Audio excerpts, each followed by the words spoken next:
পুজোর বাকি আর মাত্র কয়েকটা দিন। ঠিক তার আগেই মর্তে চলে এসছেন আমাদের সকলের প্রিয় গণেশ বাবাজি। আর গণেশ পুজো দিয়ে কিন্তু শুরু হয় আমাদের বাঙালি বা হিন্দুদের উৎসব। তো আজকের এই গণেশ পুজো দেখার জন্য চলে এসেছি আমি শ্রীভূমি স্পোর্টিং ক্লাবে। আর আজকেই কিন্তু গণেশ চতুর্থী, তাই সকলকে জানাই গণেশ পুজোর অনেক অনেক শুভেচ্ছা। আর হ্যাঁ, কয়েক বছর ধরেই এই শ্রীভূমি স্পোর্টিং ক্লাব গণেশ পুজো করছে।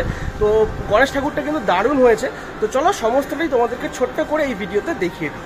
এই হচ্ছে শ্রীভূমি স্পোর্টিং ক্লাব। আর এখানেই দেখো অলরেডি গণেশ পুজোর জন্য খুব সুন্দর করে ডেকোরেশন করেছে।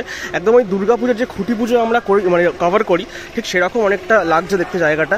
আপাতত এই পুরো জায়গাটাকে রেড কার্পেটে মুড়ে ফেলা হয়েছে। এবং গণেশ পুজো কিন্তু সকালবেলায় অলরেডি হয়ে গেছে 10টা-11টার দিকে।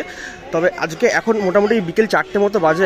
আমি এখন এসছি এই গণেশ পুজো তোমাদেরকে দেখানোর জন্য। আর এই ক্লাবের সামনেটা যদি দেখো, খুব সুন্দর করে কিন্তু এখানটায় ফুল দিয়ে পুরো ডেকোরেশন করেছে। জায়গাটা দেখতে কিন্তু খুব সুন্দর লাগছে।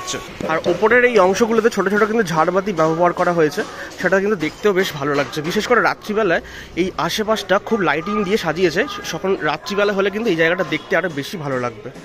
আর এই ক্লাবের ভেতরই গণেশ পুজোটা কিন্তু হচ্ছে। আর গণেশ ঠাকুরটা দেখো ব্যাপক সুন্দর হয়েছে। মানে অ্যাকচুয়ালি শ্রীভূমি স্পোর্টিং ক্লাব যে কোনো পুজোই করে সেটা কিন্তু খুব নিষ্ঠা ভরে করে এবং খুব সুন্দর ডেকোরেশন করে। স্পেশালি আমি এটা মেনশন করব, ঠাকুরটা দেখো খুব সুন্দর লাগছে, বাবার মুখটা দারুণ।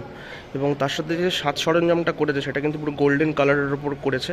তার সাথে চালচিত্রটাও বেশ সুন্দর লাগছে দেখতে। অলবজে ঠাকুরটা কিন্তু যদি দেখি তাহলে কিন্তু খুব সুন্দর লাগছে। গণেশ পুজো যেখানটায় হয়েছে তার ঠিক সামনেটায় এখানে ফুল দিয়ে কিন্তু একটা রঙ্গোলি টাইপের করেছে, যেটা কিন্তু এই শ্রীভূমি স্পোর্টিং ক্লাব মোটামুটি সব ধরনের পুজোতেই এই ধরনের রঙ্গোলি করে থাকে। খুঁটি পুজোতেও আমরা কিন্তু এই ধরনের জিনিস দেখি, সেটা আরও বিরাট বড় থাকে। তবে হ্যাঁ, এই ধরনের যে এই জিনিসপত্রগুলো এগুলো কিন্তু খুঁটি পুজোতে সব ব্যবহার করা হয়। সেই জিনিসটা মনে পড়ে যাচ্ছে খুঁটি পুজোর সময়কার কথাটা। তবে হ্যাঁ, ব্যাকগ্রাউন্ডটা যেটা সাজিয়েছে সেটাও কিন্তু বেশ সুন্দর সাজিয়েছে এই শ্রীভূমি স্পোর্টিং ক্লাবে। গণেশ পুজো তো দেখালাম, ওই পাশেই ক্লাবে হচ্ছে, তাই ছোট্ট করে এই ভিডিওতে একটুখানি দেখিয়ে দিই দুর্গা পুজোর প্রস্তুতিটাও দেখিয়ে দিই। কেননা গণেশ পুজোর পরেই দুর্গা পুজো।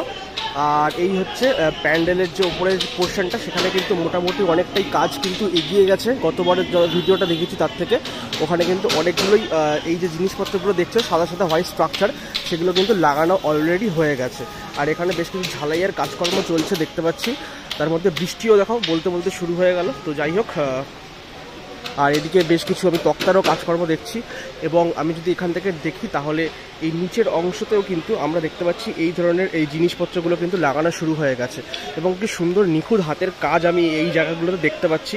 এগুলো যখন রেডি হয়ে যাবে তখন কিন্তু দেখতে আরও ভালো লাগবে। শ্রীভূমি স্পোর্টিং ক্লাব থেকে এখন বেরিয়ে গেলাম, ছোট্ট করে গণেশ পুজোটা দেখালাম। খুব সুন্দর গণেশ ঠাকুরটা কিন্তু হয়েছে। তো আর অ্যারেঞ্জমেন্ট মানে সাধারণ যে সাজসজ্জা যেটা হয় সেটা কিন্তু শ্রীভূমি বরাবরই একদম 1 নম্বর করে। আর সাথে ছোট্ট করে একটুখানি দুর্গাপুজোর ওই প্যান্ডেলটাও দেখিয়ে দিলাম। সাথে দেখতে পাচ্ছি এই চারিপাশটায় কিন্তু অলরেডি দুর্গাপুজোর জন্য যে লাইটিংয়ের গেট সেগুলো লাগানো শুরু হয়ে গেছে, মানে পাশের স্ট্রাকচারগুলো শুরু হয়ে গেছে। তো সব মিলিয়ে একটা দারুণ উৎসব পরিবেশ এখানে কিন্তু এখন ফিল করতে পারছি শ্রীভূমিতে এসে। তো আজকের এই ছোট্ট একটা ব্লগ বলতে পারো গণেশ পুজো নিয়ে, সেটা কেমন লাগলো ডেফিনেটলি কমেন্ট বক্সে জানিও। পারলে ভিডিওটা শেয়ার করো, যারা বাড়িতে আছে তাদেরকে দেখিও। আর হ্যাঁ, যারা চ্যানেলটা এখনো পর্যন্ত সাবস্ক্রাইব করোনি প্লিজ সাবস্ক্রাইব করে দিও। আজকের মতো এখান থেকে বিদায় নিলাম।